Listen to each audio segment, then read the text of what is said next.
வணக்கம் இன்டர்நெட், இது உங்கள் Gemini farm 3J auto expert. நம்ம லாஸ்ட் போட்டிருந்த இதோட வாக் அரவுண்ட் வீடியோ பார்த்தீங்கன்னா கிட்டத்தட்ட 1,80,000 ஓடிடுச்சு. அதில் வந்து இந்த பைக்கோட சவுண்டு வந்து நம்மளை ஆட் பண்ணல.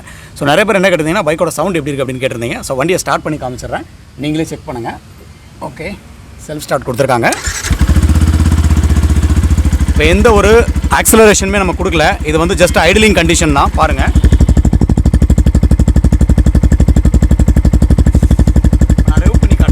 நான் கொஞ்சம் ரெவ் பண்ணி காட்டுறேன். ஐ மீன் கிராஜுவலாக ரொம்ப ஜென்டலாக பண்ணுறேன்.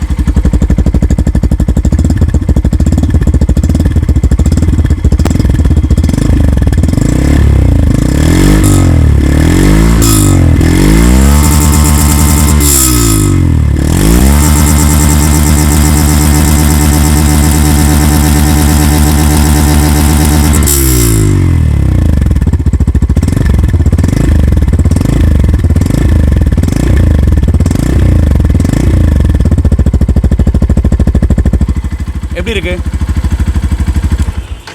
இந்த சவுண்டு? பார்க்கும்போது கொஞ்சம் டிஃப்ரெண்ட்டாக இருக்கா, இல்லை நார்மலாக ரெகுலர் Yamaha's மாதிரி இருக்கா? இந்த பைக்கையும் ஸ்டார்ட் பண்ணி பார்த்துட்டேன், FZயும் ஸ்டார்ட் பண்ணி பார்த்துட்டேன். பட் எனிவே இன்னொரு கம்பேரிஷன் வீடியோ ரெண்டுமே பக்கத்தில் வச்சு ரெண்டையும் ஸ்டார்ட் பண்ணி காமிச்சிடலாம். பட் இந்த எக்ஸாஸ்ட்டோட லுக்கு பார்த்தீங்கன்னு வச்சுக்கோங்களேன், FZயை கம்பேர் பண்ணும்போது இது கம்ப்ளீட்டாக வந்து ஒரு டிஃப்ரெண்ட் ஷேப் கொடுத்துருக்காங்க. இந்த சவுண்டில் ஒரு பீட் வந்து எனக்கு கொஞ்சம் அதிகமாக இருக்கிற மாதிரி இருக்குது. மேபி இது ரெட்ரோ மாடல் அப்படிங்கிறதுனால Yamaha அதில் ஒர்க் பண்ணியிருக்கிறாங்க அப்படின்னு நினைக்கிறேன். ஸோ இந்த எக்ஸாஸ்ட்டோட உங்கள் ஒப்பீனியன் என்னங்கிறத கீழே இருக்கிற கமெண்ட் செக்ஷனில் மறந்துடாமல் கமெண்ட் பண்ணுங்கள். நம்ம சேனலுக்கு நீங்கள் ஃபஸ்ட் டைம் இருந்தால் சேனலை மறந்துடாமல் சப்ஸ்கிரைப் பண்ணுங்கள். அந்த பெல் நோட்டிஃபிகேஷன் ஆல் அப்படின்னு செலக்ட் பண்ணி வைங்க. Stay tune.